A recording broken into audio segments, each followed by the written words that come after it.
Everyone, आपका स्वागत करता हूं आपके अपने YouTube चैनल KRS क्लासेज में। तो दोस्तों, आज हम स्टार्ट करने जा रहे हैं मोस्ट इंपोर्टेंट क्वेश्चनों का लेक्चर सीरीज। तो देखिए, इस लेक्चर सीरीज में किस सब्जेक्ट के क्वेश्चन होंगे। इस लेक्चर सीरीज में हम 10th क्लास साइंस के चैप्टर नंबर 3 के जो मोस्ट इंपोर्टेंट क्वेश्चन है ना, उनके बारे में चर्चा करने वाले हैं, जो हर साल 1 या 2 नंबर के पूछे ही जाते हैं, हर साल पूछे जाते हैं, जो कि बहुत ही ज्यादा मोस्ट इंपोर्टेंट क्वेश्चन है अपने आप में। ठीक है, तो इस तरीके के क्वेश्चन पाने के लिए इस चैनल को सब्सक्राइब कीजिए और इस वीडियो को लाइक कीजिए और अपने दोस्तों के साथ शेयर जरूर करना बिल्कुल, ठीक है ना। तो देखते हैं क्वेश्चनों को, आइए मेरे साथ। देखिए, आघात वर्धनीयता वह गुण है जिससे, आघात वर्धनीयता है क्या, ठीक है ना। तो देखो, पहले आघात वर्धनीयता समझ लीजिए, ठीक है। अब देखो, ये मान लीजिए लोहे का टुकड़ा है, धातु होती है, ठीक है, लोहा धातु होती है ना। इसको पीटेंगे, पीटते जाएंगे हथौड़े से, तो किसमें बदल जाएगी?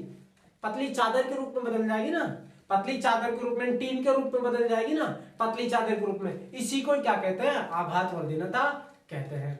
यानी कि कोई भी धातु को अगर आप पीटोगे और पीटते जाओगे और पतली चादर के रूप में बदल जाएगी ना, उसी को आघात वर्धनीयता कहते हैं। आई बात समझ में? तो देखिए क्या ऑप्शन होगा।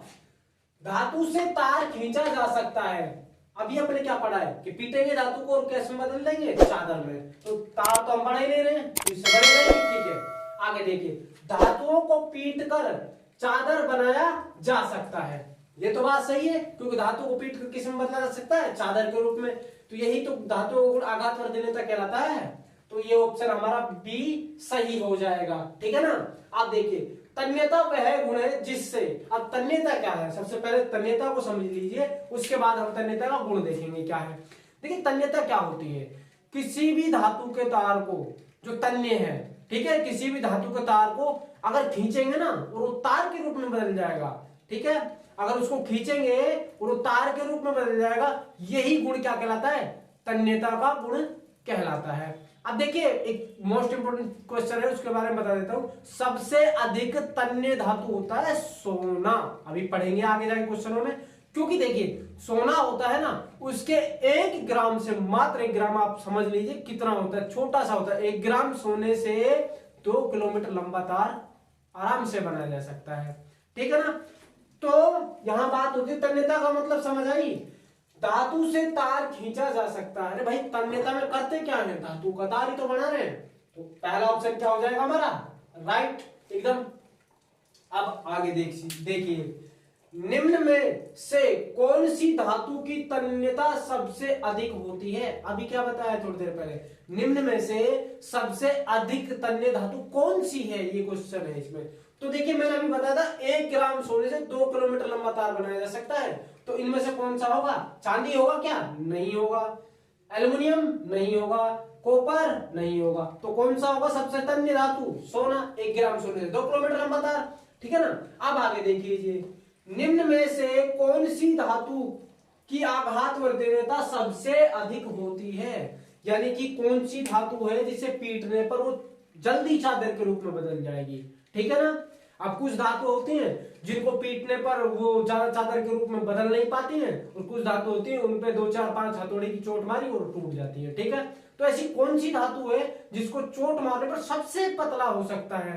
तो देखिए, लोहा है क्या? नहीं है। चांदी है क्या? नहीं है। सोना होता है। देखिए, आपने आभूषण देखे, बहुत ही पतले पतले आभूषण बनाए जाते हैं, पतली पतली पत्तियों के आभूषण बनाए जाते हैं। तो सबसे तन्य धातु कौन सी है? जब इसको खींचा जा सकता है तार के रूप में, तो पीटा भी जा सकता है, इसको आघात वर्धनीयता का गुण पाया जाएगा।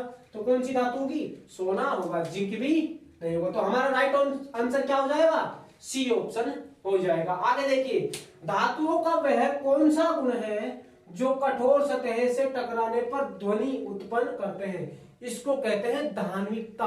अब धान्विकता का मतलब समझ लीजिए। देखिए, आपने देखा होगा मंदिर में घंटियां किसकी बनी हुई होती है? धातु की बनी होती है, पीतल की बनी हुई होती है। जैसे ही उनमें आप चोट मारते हो, तो चोट मारने के बाद वो जो धातुएं होती है, यानी कि मंदिर की जो घंटी होती है, वो कैसे आवाज निकालती है? नहीं निकालती। अगर देखो, इन मार्करों को मैं ऐसे बजाऊंगा तो इस तरीके की आवाज, इतनी ज्यादा आवाज नहीं हो रही है। लेकिन अगर धातु की वस्तुओं को इस तरीके से मैं एक दूसरे से टकराऊंगा या किसी चीज से चोट मारने पर वो ध्वनि उत्पन्न करती है ना, इसी को गुण को क्या कहते हैं? धान्विकता कहते हैं, ध्वनिकता कहते हैं। अब देख लीजिए दोबारा, ध्वनिकता किसे कहते हैं? किसी भी धातुओं को किसी कठोर सतह पर पटकने से या उन पे कठोर सतह को वार करने से वो आवाज उत्पन्न करती है ना, ध्वनि उत्पन्न करती है, इसी धार्मिकता का गुण कहते हैं। क्लियर है यहाँ तक? आगे देखिए, मंदिर में जैसे घंटी। अब एक क्वेश्चन क्या पूछ रहा है, धातुओं का वह कौन सा गुण है जो कठोर सतह से टकराने पर ध्वनि उत्पन्न करता है? तो कौन सा गुण है? कौन सा? कठोरता है क्या? नहीं है, बिल्कुल कठोरता नहीं है। गुण पूछ रहा है कौन सा है कि जब ध्वनि उत्पन्न होती है। चालकता है क्या? नहीं है। तो ध्वनिक यही एक ऐसा गुण है जब किसी भी धातु पे चोट मारी जाती है ना, तो चोट मारने पर जो ध्वनि उत्पन्न करता है ना, उसे ध्वनिक कहते हैं।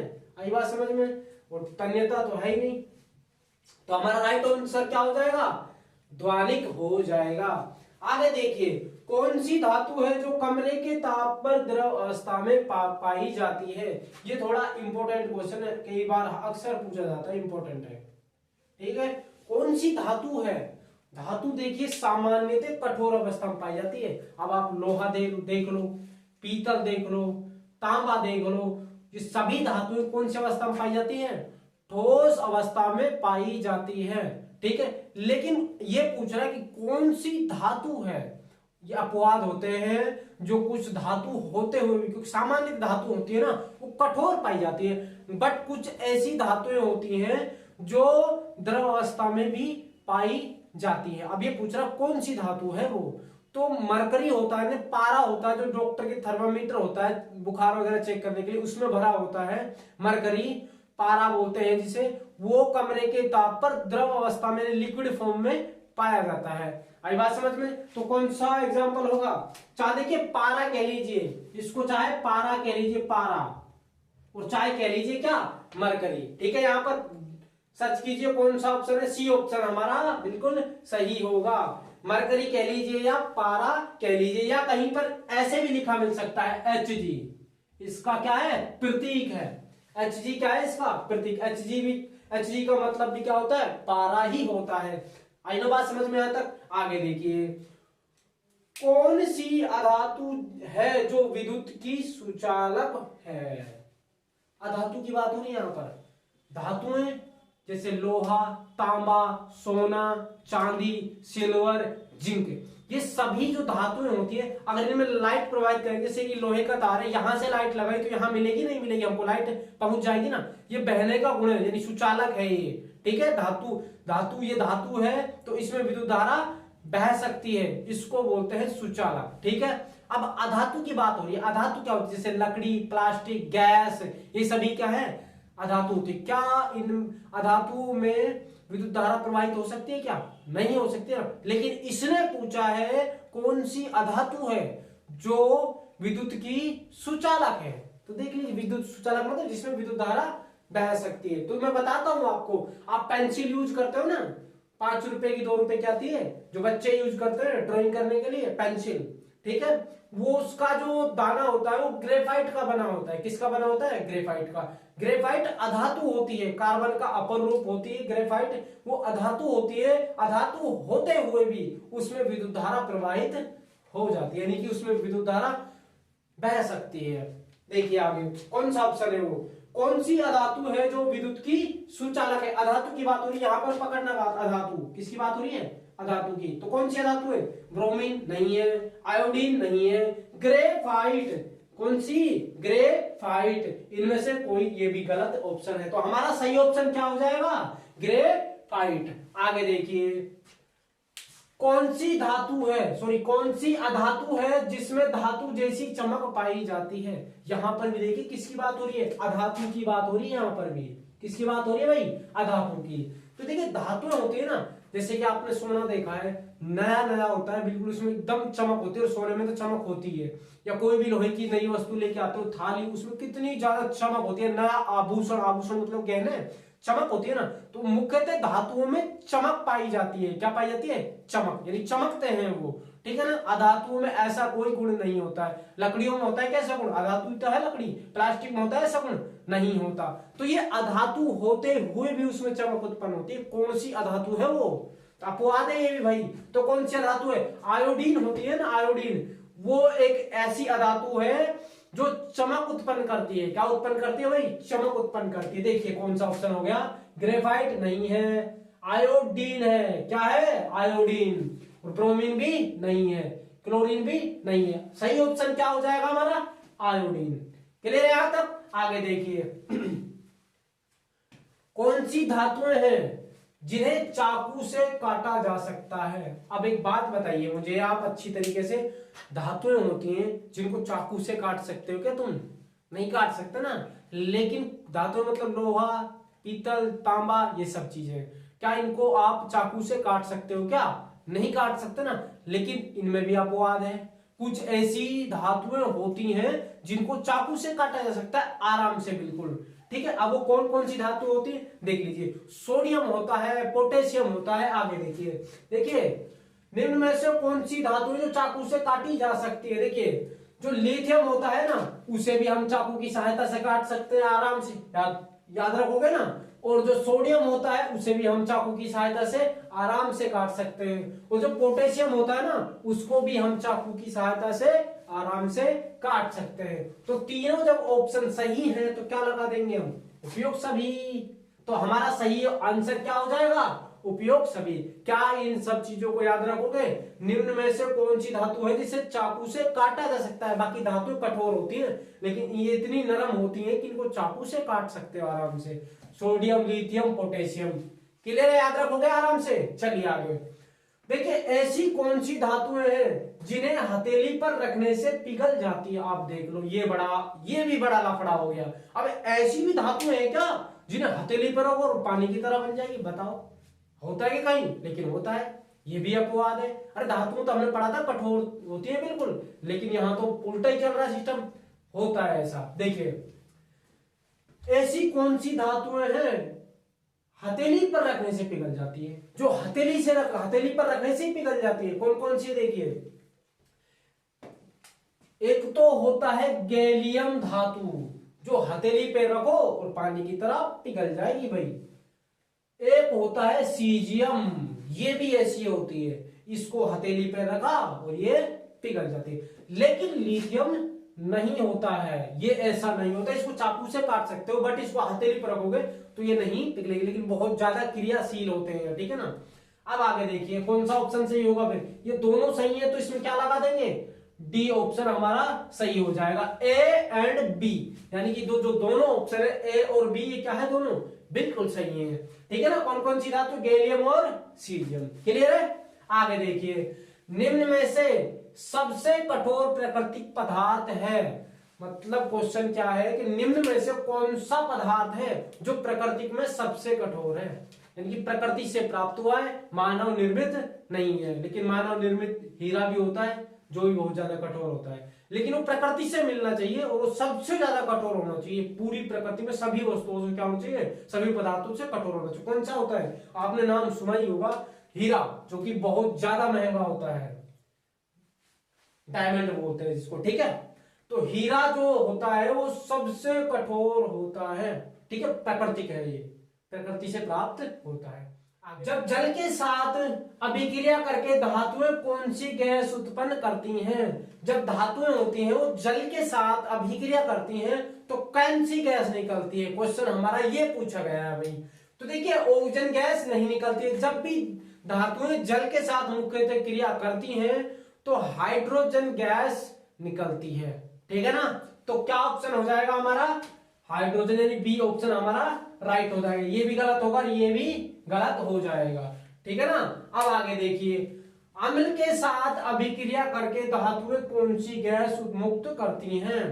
जो अम्ल होता है, अब अम्ल क्या होता है?